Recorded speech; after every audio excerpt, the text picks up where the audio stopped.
আন্দোলনে নেতৃত্ব দেন। তখন আমি যখন পরোয়ার ভাইকে বলেছিলাম, পরোয়ার ভাই সাথে সাথে বলেছিল এই আন্দোলনের সাথে জামাত ইসলামীর একত্রতা আছে, খুনি হাসিনার পতনের জন্য যাই করা দরকার তাই করার জন্য জামাত ইসলামী প্রস্তুত আছে।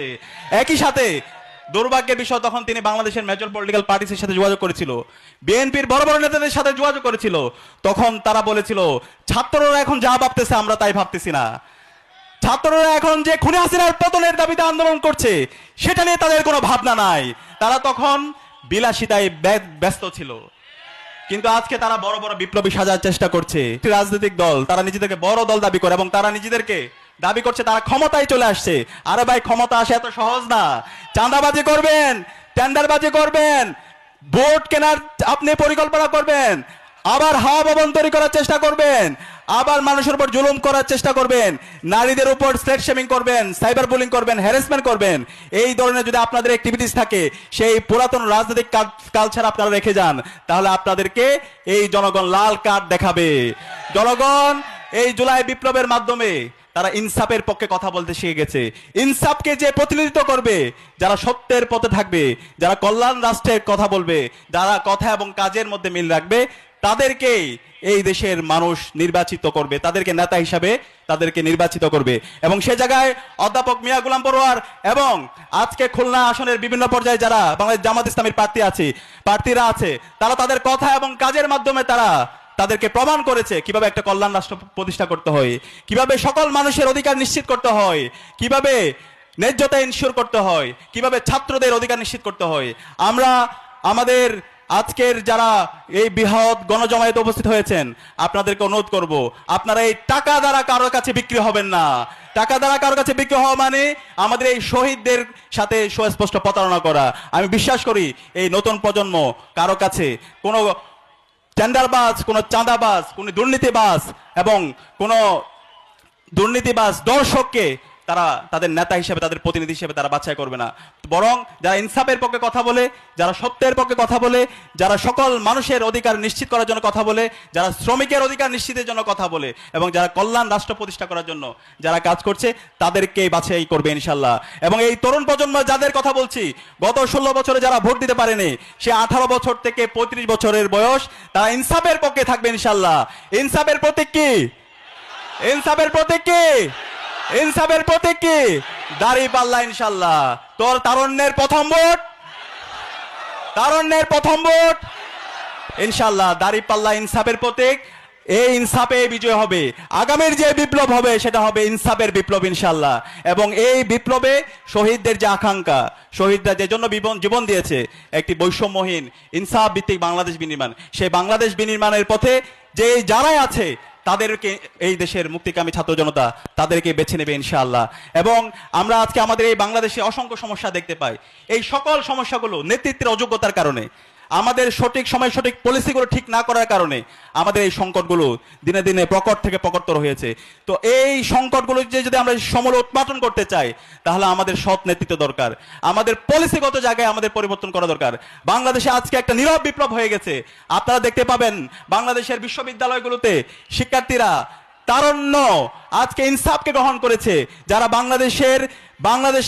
বাংলাদেশপন্থী যারা রাজনীতি করে, বাংলাদেশে যারা ইনসাফের পক্ষে যারা কথা বলে, যারা জুলাইয়ের আকাঙ্ক্ষাকে ধারণ করে, তাদেরকে আজকে বেছে নিয়েছে। ইসলামী ছাত্র শিবিরের 4টা ছাত্র সংসদের নির্বাচনে ভূমিধস বিজয় হয়েছে এবং বাংলাদেশের শিক্ষার্থীরা আজকে বসে আছে আগামী নির্বাচনে ইনসাফের প্রতীক দাঁড়িপাল্লাকে ভোট দিয়ে একটি ব্যালট বিপ্লবের মাধ্যমে দাঁড়িপাল্লার যারা প্রতিনিধি আছে তাদেরকে বিজয় করার জন্য ইনশাআল্লাহ।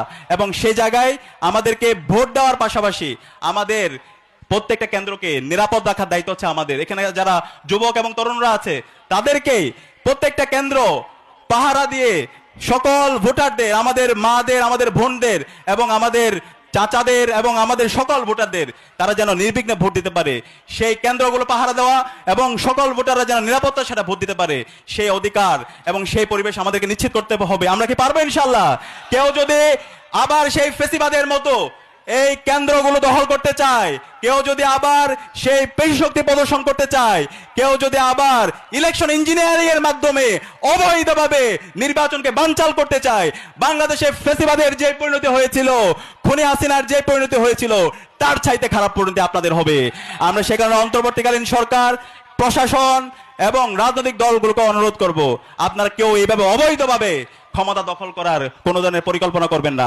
বাংলাদেশে আজকে বিপ্লব পরবর্তী একটা ঐতিহাসিক আমাদের সুযোগ এসেছে। এখানে মেধার ভিত্তিতে, আইডিয়ার ভিত্তিতে এবং ভ্যালুসের ভিত্তিতে এখানে রাজনীতি হবে। যারা ইনসাফের পক্ষ থাকবে, ছাত্র জনতা তাদেরকে নেতা নির্বাচিত করবে, তাদের প্রতিনিধি নির্বাচন করবে। সুতরাং এই সুস্থ নির্বাচন হওয়ার জন্য সকল অংশীজনদের দায়িত্বশীল আচরণ করা দরকার, এবং সে জায়গায় আজকে আমাদের বাংলাদেশ জামাত ইসলামী যারা নেতৃবৃন্দরা আছে তারা দায়িত্বশীল আচরণ করবে ইনশাআল্লাহ, এবং অন্যান্য রাজনৈতিক দল যারা আছে তাদেরকে অনুরোধ করব, এইভাবে পেছন থেকে ক্ষমতা দখল করার আপনারা কেউ চেষ্টা করবেন না। দখল করার, ইঞ্জিনিয়ারিং করে নেতা হওয়ার যদি কেউ পরিকল্পনা করেন, তাহলে আপনারা আগেই পরাজয় হয়ে যাবেন। এই স্বাধীন বাংলাদেশে, জুলাই বিপ্লব পরবর্তী স্বাধীন বাংলাদেশে ক্ষমতা দখল করা, ইঞ্জিনিয়ারিং করা অথবা টাকা দিয়ে ভোট কেনা, সেই রাজনীতি, সেই নেতা হওয়ার খায়েশ এখন আর চলবে না। আপনারা কি একমত আছেন? কেউ যদি টাকা দেয় তাহলে ওর দিকে আপনারা জুতা মেরবেন। টাকা নেওয়া মানে শহীদদের সাথে প্রতারণা করা, এই কাজ করা যাবে না। যারা এই টাকা দিয়ে ভোট কিনতে চায় তারা আপনার থেকে টাকা নিয়ে পরবর্তীতে আপনার উপর জুলুম করবে, আপনার উপর নির্যাতন করবে। সেই ফেসিবাদীরা যেভাবে গত 16 বছরে বাংলাদেশকে একটি অকার্যকর রাষ্ট্রে পরিণত করেছিল, ঠিক একইভাবে ওই ধরনের অকার্যকর রাষ্ট্র হিসাবে তারা বাস্তবায়ন করার জন্য চেষ্টা করবে। সম্মানিত উপস্থিতি, আজকে বাংলাদেশ জামাত ইসলামের ইশতেহারে তারা বলছে তারা সবার জন্য একটি বাংলাদেশ নির্মাণ করতে চায়। এখানে আমাদের যারা অন্যান্য ধর্মাবলম্বী যারা আছে, অন্যান্য ধর্মাবলম্বী আমরা দেখতে পাই বাংলাদেশ একটি সাম্প্রদায়িক সম্প্রীতির দেশ। এখানে সকল মানুষ একসাথে হাজার বছর ধরে বসবাস করছে। এখানে হিন্দু, চাকমা, মারমা, ত্রিপুরা, রাখায়ন সকল মানুষ একসাথে বসবাস করার বাংলাদেশের ঐতিহাসিক একটি ঐতিহ্য সারা বিশ্বে নজির স্থাপন করেছে। কিন্তু বিগত ফেসিবাদী আমল আমরা দেখতে পেয়েছি হিন্দু বনাম মুসলমান এই ধরনের একটি সাম্প্রদায়িক দাঙ্গা লাগানোর আমরা অপকৌশল দেখতে পেয়েছি। এই অপকৌশলে স্বাধীন বাংলাদেশে চলবে না ইনশাআল্লাহ। আমরা কথা দিতে চাই, অধ্যাপক মিয়া গোলাম পরোয়ার এবং বাংলাদেশ জামাত ইসলামী যদি এই দেশের শাসন ক্ষমতা আপনাদের ম্যান্ডেট পেয়ে নির্বাচিত হয়ে আসে, এই দেশের সকল মানুষরা নিরাপত্তায় থাকবে ইনশাআল্লাহ। এবং এই আমার যারা হিন্দু, চাকমা, মারমা, ত্রিপুরা, রাখায়ন, অন্যান্য ধর্মাবলম্বী যারা আছে তাদের নিরাপত্তা নিশ্চিত করার দায়িত্ব হচ্ছে রাষ্ট্রের। রাষ্ট্র তাদের শতভাগ নিরাপত্তা নিশ্চিত করবে ইনশাআল্লাহ। একই সাথে আমাদের যারা কৃষকরা আছে তাদের যে অধিকার, তাদের যে ন্যায্যতা, সেই ন্যায্যতা নিশ্চিত করার দায়িত্ব হচ্ছে আমাদের প্রতিনিধি এবং রাষ্ট্রের, সেটা নিশ্চিত করবে ইনশাআল্লাহ। আপনাদের যে দাবি, আপনাদের যে হিস্সা, প্রত্যেকটা হিস্সা আপনাদেরকে বুঝিয়ে দেওয়া হবে। একই সাথে আমাদের শিক্ষা ব্যবস্থা, আজকে আমাদের প্রাইমারি স্কুল, হাই স্কুল, কলেজগুলো শিক্ষা ব্যবস্থার বেহাল দশা। শিক্ষা ব্যবস্থা সবচেয়ে কম বাজেট দেওয়া হয়। আজকে আমাদের পরে স্বাধীন হয়ে অসংখ্য দেশ তারা অর্থনীতিতে এবং সামগ্রিকভাবে তারা অনেক এগিয়ে গেছে, কিন্তু আমাদের এই বাংলাদেশ নেতৃত্বের অযোগ্যতার কারণে, দুর্নীতির কারণে, চাঁদাবাজির কারণে, সঠিক পলিসি না থাকার কারণে আমাদের এই শিক্ষা ব্যবস্থার কোনো পরিবর্তন হয়নি। এই শিক্ষা ব্যবস্থার মাধ্যমে বেকার তৈরি হচ্ছে, এই শিক্ষা ব্যবস্থার মাধ্যমে শিক্ষিত হয়ে সমাজের বড় বড় ক্ষতি করছে। তো এই শিক্ষা ব্যবস্থাকে নতুনভাবে ঢেলে সাজানো দরকার। আমাদের যে শিক্ষা ব্যবস্থা সেটা হচ্ছে ভারতের প্রেসক্রিপশনে তৈরি। ইংরেজরা যে শিক্ষা ব্যবস্থা রেখে গেছে সেই শিক্ষা ব্যবস্থা থেকে গেছে। এই শিক্ষা ব্যবস্থা নিয়ে এই অঞ্চলে মানুষের মুক্তি হবে না। এই শিক্ষা ব্যবস্থার পরিবর্তন করে সকল শিক্ষার্থীদের জন্য শিক্ষার অধিকার নিশ্চিত করার জন্য আমাদের নির্বাচিত প্রতিনিধি ইনশাআল্লাহ অধ্যাপক মিয়া গোলাম পরোয়ার ভাই কাজ করবে ইনশাআল্লাহ। একই সাথে আমাদের মৌলিক চাহিদা, চিকিৎসা, আজকে আমাদের যে হাসপাতালগুলো আছে, হাসপাতালগুলোতে খুবই ভঙ্গুর অবস্থা। আপনারা হাসপাতালগুলোর কি অবস্থা? খুলনার খুবই ভঙ্গুর অবস্থা। হাসপাতালের বেড, হাসপাতালের চিকিৎসা ব্যবস্থা সবকিছুই ইনশাআল্লাহ বাংলাদেশ জামাত ইসলামী এবং জামাত ইসলামী নেতৃবৃন্দরা নির্বাচিত হয়ে, আপনাদের ম্যান্ডেট পেয়ে নির্বাচিত হয়ে এসে প্রত্যেকটা হাসপাতাল এবং বাংলাদেশের হাসপাতাল ব্যবস্থা, বাংলাদেশের চিকিৎসা ব্যবস্থার আমূল পরিবর্তন আনবে ইনশাআল্লাহ। আপনারা দেখেছেন জামাত ইসলামী পরিচালিত যে হাসপাতালগুলো আছে সেগুলো সারা বাংলাদেশে স্বাস্থ্য সেবা নিশ্চিত করে একটা এক্সাম্পল সেট করেছে। যে ব্যাংক তারা প্রডিউস করেছে সেই ব্যাংক সারা দেশে একটা এক্সাম্পল সেট করেছে ইনশাআল্লাহ। আমাদের এই স্বাস্থ্য ব্যবস্থা সকল মানুষের স্বাস্থ্যসেবা নিশ্চিত করা এবং সকল মানুষ যেন সুলভ মূল্যে স্বাস্থ্যসেবা পায়, সে কাজ তারা করবে ইনশাআল্লাহ। একই সাথে আজকে আমাদের বাজারের যে অবস্থা, আমাদের সিন্ডিকেটের কারণে খাবারের যে দাম, আমাদের যে পণ্যের যে দাম, সে দামগুলো আমাদের আজকে নাবিশ্বাস উঠে যাচ্ছে। সেই বাজার সিন্ডিকেট সেটাকে ভেঙে দেওয়া এবং দামকে সুলভ মূল্যে রাখা এবং খাবারের মান ঠিক রাখা, সেটার জন্য বাংলাদেশ জামাত ইসলামের ওই ইশতেহার আছে। এবং জামাত ইসলামের এই সিন্ডিকেটকে ভেঙে দিয়ে সকল খাবার এবং সকল মানুষ যেন সুলভ মূল্যে খাবার সংগ্রহ করতে পারে, সেটা নিয়ে ইনশাল্লাহ কাজ করবে। একই সাথে আজকে আমরা যে জন্য জীবন দিয়েছি, জুলাই বিপ্লবে ফেসিবাদী কাঠামোকে ভেঙে দিয়ে নতুন রাজনৈতিক সংস্কৃতি বিনির্মাণ করা, নতুন রাজনৈতিক সংস্কৃতি হবে জুলাই সনদের উপর ভিত্তি করে। আজকে আমরা দেখতে পাচ্ছি যে জুলাই সনদ, শহীদদের রক্তের উপর এই জুলাই সনদ তৈরি হচ্ছে। সেই সনদে আজকে রাজনৈতিক দলগুলো ভেটো দিচ্ছে। তারা রাজনৈতিক সংস্কার চায় না।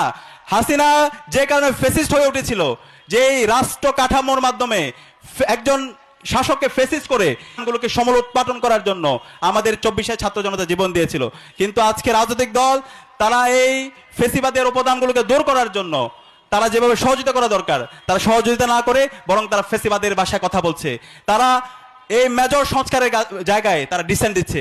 আমরা অনুরোধ করব, আমাদের শহীদদের এতগুলো রক্তকে আপনারা বৃথা যেতে দিয়েন না। আপনারা যদি এই ফেসিবাদের উপাদানগুলো রেখে দেন, আপনারা যদি জুলাই বিপ্লবের যে সংস্কার প্রস্তাবনা, সেই সংস্কার প্রস্তাবনায় নোট অফ ডিসেন্ট দেন, তাহলে বাংলাদেশে ফেসিবাদের যে পরিণতি হয়েছিল তার চাইতে খারাপ পরিণতি আপনাদের হবে। আমি সবাইকে অনুরোধ করব, এই সমস্ত যারা রাষ্ট্র সংস্কারের পথে যারা বাধা তৈরি করছে তাদেরকে চিহ্নিত করতে হবে। তাদেরকে আসন্ন আমাদের নির্বাচনে তাদের বিরুদ্ধে আমাদের অবস্থান নিতে হবে। আপনারা কি একমত আছেন? ইনশাআল্লাহ আমি সবাইকে আহ্বান করবো, আবারও আহ্বান করব, এখানকার বিশাল ছাত্র জমায়েতে যারা উপস্থিত আছেন, মুরব্বীরা উপস্থিত আছেন, শ্রমিকরা উপস্থিত আছেন, আমাদের মা খালারা উপস্থিত আছেন, আমাদের এই নির্বাচনে ইনসাফের পক্ষে আমাদেরকে ক্যাম্পেইন করতে হবে। আপনারা কে কে করবেন? হাত তোলেন। ইনশাআল্লাহ আমাদের এই বাংলাদেশে এই জুলাই বিপ্লবে আমাদের যে 2000 ভাই বোন জীবন দিয়েছে, তারা একটি বৈষম্য ইনসাফ ভিত্তিক বাংলাদেশ নির্মাণ করার জন্য ইনশাআল্লাহ এই বাংলাদেশে, এই নতুন বাংলাদেশে ইনসাফের বিজয় হবে। শহীদদের রক্ত যেই জমিনে আছে সেই জমিনকে আল্লাহ তাআলা কবুল করে নিয়েছেন, সেই জমিন ইনসাফের হবে। শহীদদের আকাঙ্ক্ষার আলোকে নতুন বাংলাদেশ বিনির্মাণ হবে ইনশাআল্লাহ।